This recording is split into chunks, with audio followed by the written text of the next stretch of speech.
Good morning and welcome. That is Enterprise Morning, reaching you from Enterprise Television. I am Henry Igwebike. We'll be starting off today with our newspapers, and right after that will be our main conversation also for today. Please do well to check up on us if you may. You can always find us at enterprisetvnews.com. You may equally like, comment, and be part of what we do when you log on our social media platforms at Enterprise TV7. We're very so honored to have with us, joining us via Zoom in Lagos State, Nigeria, Barrister Tunji Abdulhamid, Barrister at Law, Public Affairs Analyst. Good morning to you, Barrister, and welcome today. Good morning. Thank you for having me, Henry. Thank you so My very pleasure much. to be with you. Thank you so very much, sir.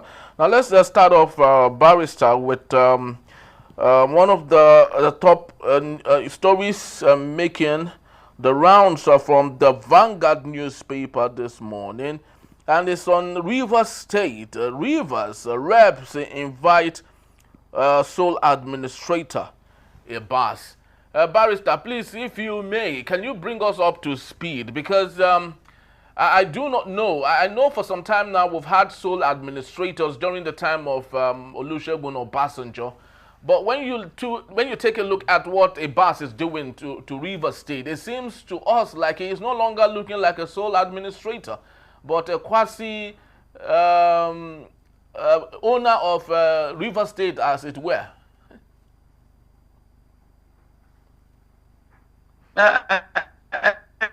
Henry, what is the work of in charge? He's in charge of the control of the state. That's what it means.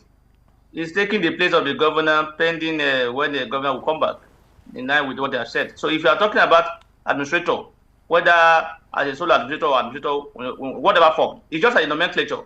It's, instead of governor, they call it administrator. It's more or less like that. He's in charge of the state. That's what it means. So what do you expect him to do? We have the illegality will be upon illegality.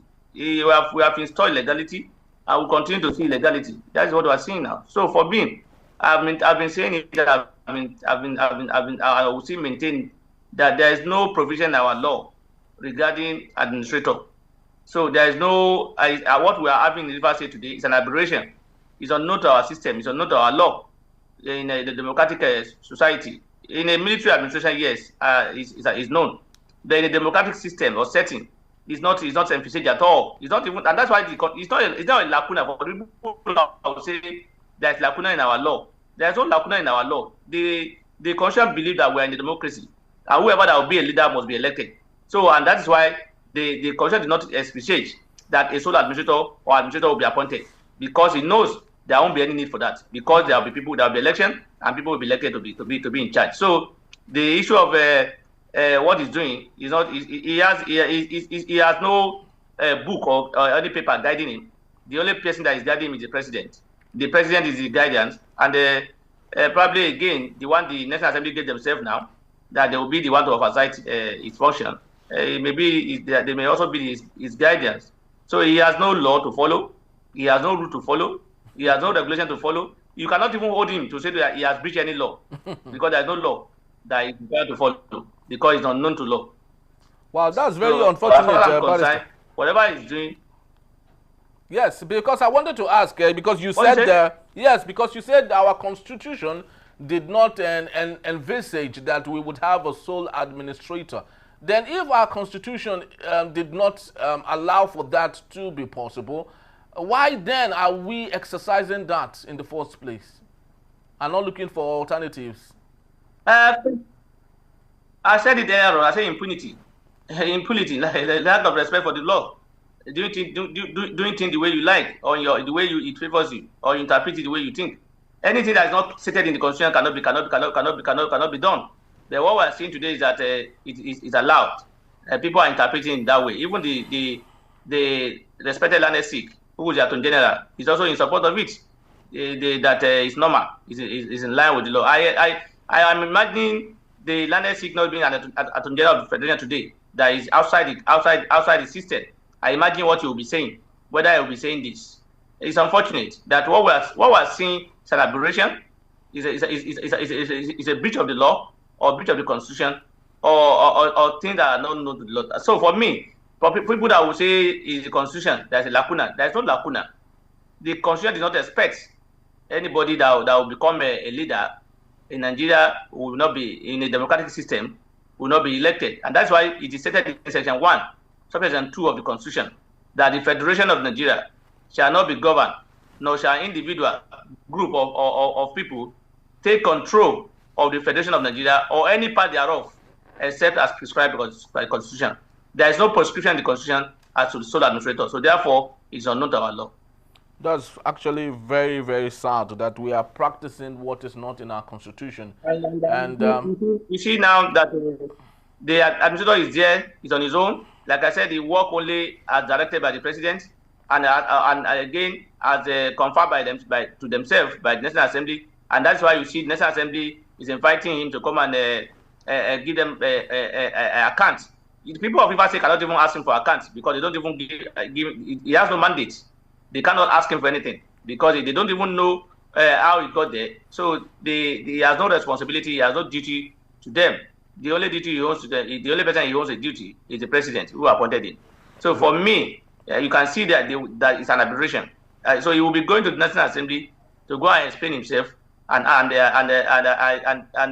thinking, for those that would think that National Assembly will do the right thing, they must be joking. The same National Assembly who approve his stay in office, contrary to the provision of the law, will not say anything that is different. In fact, they may even give him a standing ovation, or they may even say bow and go.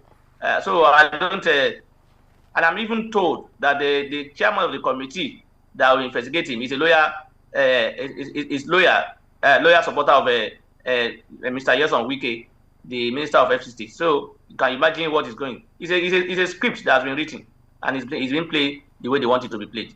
Very, very true. They say the absence of the rule of law, gives birth to all that we have today. But Barrister, speak to us on the Prime Minister. Not absence.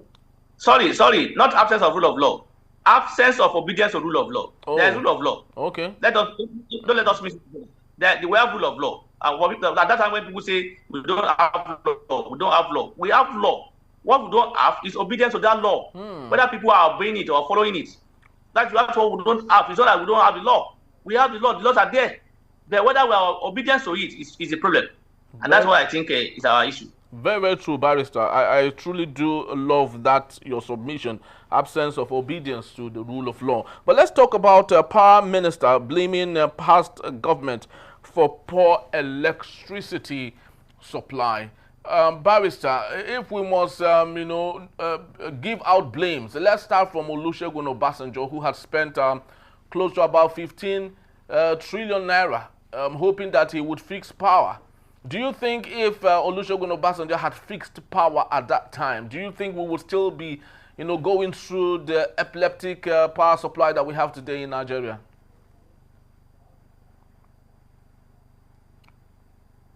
Henry, I don't support this kind of arguments. I don't support it because Olusegun Obasanjo has done his own. We have said he did not do the right thing. People have criticized him, and that was why when a new government came into office, they said they would do the right thing and correct the error of the past. Yar'Adua came in, he was not able to do it. Jonathan came in, there was no correction of it. In fact, before the APC came into office, the former Minister of Power, the former Governor of Lagos State, Mr. What's it called? Fashola, said it, that a serious government must fix power in 6 months. That if you can't fix power in 6 months, you have no business being in government. As God will have it, he was given the position of power to fix power. He was there for how many years? For over 4 years, and nothing. He was not able to fix it. So, and these people are from the same party. The last administration and the sixth administration at the same party. They came up to power on the basis of want to change. What are they coming to change? To change lack of power, to change lack of road, to change lack of obedience to rule of law, to change so many things that we say are bad. So if you are not there now, you are not complaining and you are still going back to the past and saying those who are there, what have you done? If you have done, if you can say this after correcting it, if you are able to correct it, you can see we are here and we are able to do what they cannot do. You have not done it, and you are giving excuses of the fact that you are not able to do it because people in the past have not done it. So if the people in the past have not done it, and they give you that responsibility to come and do it because you claim to be able to know how to do it, what are we talking about? It is your responsibility. Come and fix it. Forget those who have not done it. We know. If Jonathan was removed just because they believe he did not do well, So if he has done well, if you believe at the time he was removed, he would not be removed. So if you have been given the responsibility, do your let's see what you are doing differently to say, look, this one has moved forward. He has moved us forward. He hasn't moved us forward. He has even brought us back. So if you are bringing us back and you are complaining about people who have left office for over 10 years or 20 years ago or 8 years ago, and you are saying they are the reason why you are not able to fix it, what are you talking about? For me, it's an excuse that is not acceptable to me, that I will not even buy it. I will not even consider it, that to say, look, if they have fixed it, it will not be in this. Yes, everybody knows that if it has been fixed, nobody will be, if you have a serious electricity, stable electricity, the Minister of Work will not have, Minister of Power will not have much business to be in power. It may not even be. Maybe we'll just appoint a director or whatever that will be in charge of this or those. So for me, it's an excuse for me, and I don't want to buy it. All right, Barrister. Let's equally look at other matters here from the Guardian newspaper. We have suspend France trip to address insecurity. Obi tells Tinubu. As much as the media jobbers of President Bola Ahmed Tinubu do not want to hear anything coming from Obi, but don't you think at this point they should maybe neglect the messenger and concentrate on the message? Because one would wonder, why is Bola Ahmed Tinubu, what is he really doing in France that is so important as against what we have today in Nigeria with all the insecurity and so many other things happening in this part of the world?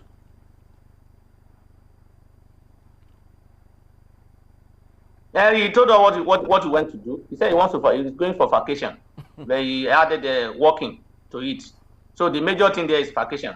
Only that during that vacation, you'll be doing work.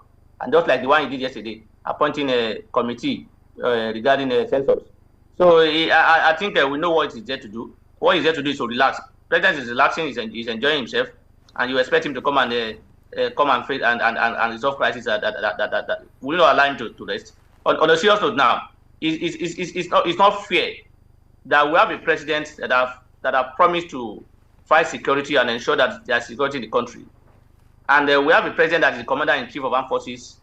We have a president that has the power to control the military, the army, the police, and other security agencies in the country. We have the president who is the only person who can direct or who can appoint these people that we're talking about. So, and the same president, and the country is burning. Certain part of the country are burning. Certain states, people have been killed. So many people have been killed in Plateau State. So many people have allegedly been killed in Benue State, and yet our president is still vacating, still enjoying himself. That's why I see it. When you say you are vacating, you are relaxing. He's still enjoying himself and relaxing abroad. So for me, it's insensitive of the president, and it's a failure of his responsibility. He has failed in his responsibility, and I don't want to pound to that idea of him asking the governor to do the needful. The governor has no control of these people I mentioned. He cannot even give directive to any military officer who is not interested in listening to him. He cannot do that, and the idea of asking people to carry to defend themselves or help themselves. We cannot hold water. Can I defend myself with a stick against somebody who's coming with AK-47? What is the responsibility of the government? Why are they paying tax? Why do they elect people to come and protect them? The president should be our number one chief brigade in the country. And chief brigade, the house is the people are robbing the house, and chief brigade is somewhere saying, "I'm relaxing. Please don't disturb me." That's the way I see it. Because if the president takes the life of his people seriously, he will have cut short of his vacation and return back to the country. But some people have also argued that even when the president was in the country, what was the difference? That even if he comes back now, what difference will he make? Will he change the people being killed? And again, you see the kind of action they took in River State. What happened in River State is not even 1% of what has happened in Plateau State and Benue State. I'm not saying you should go and declare the kind of state of emergency declared in River State. I expect the president to declare state of emergency in this state. When we say state of emergency, I'm not saying you should go and remove the governors and remove the elected officers. Yeah. Bring a state of emergency in terms of fortify the security in the states and give the security Where is the mandate? They've always been giving mandate, and they're directing them to do this. We don't have the personnel. You can't kill these people. Our military officers are overwhelmed as far as I'm concerned, because the same people that will go to Borno today will be in Bauchi tomorrow. Well, the same time crises are happening in different states, and we don't have enough on ground. We are set to be 200 million plus. I'm not sure we have up to 1 million military personnel, and even everything together, the police, everything. I'm not sure they are up to 1 million. I'm not even sure. I don't want to be. I'm not sure they are more than 500,000 plus, or even up to 500,000 plus.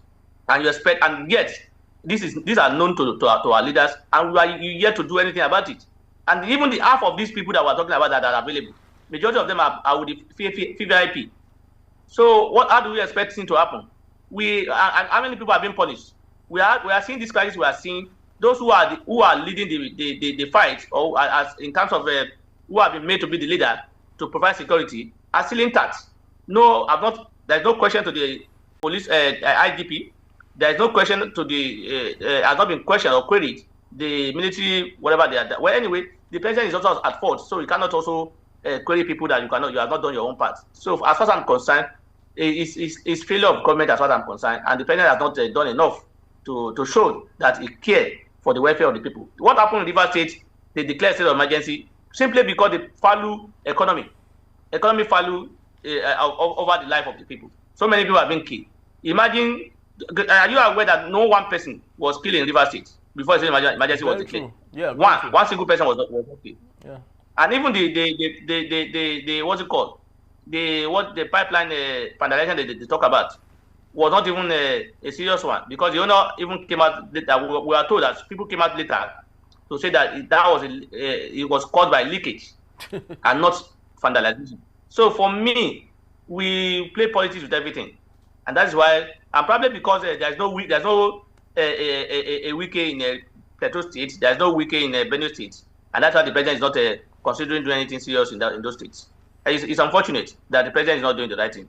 The right thing is for the president to fortify the security agencies and to make sure that, look, security they perform beyond what they are doing now. That's what I expect the president to do, to come and lead the war. He said he's number one guard of the country, and he should be able to come and lead, and by giving directive to by being in the forefront. When they see you, I'm not saying you should go there to the what's it called, war zone with them, but when you are around with them and you are communicating with them almost every day within the country, they will believe that, look, we have a supporter in the president.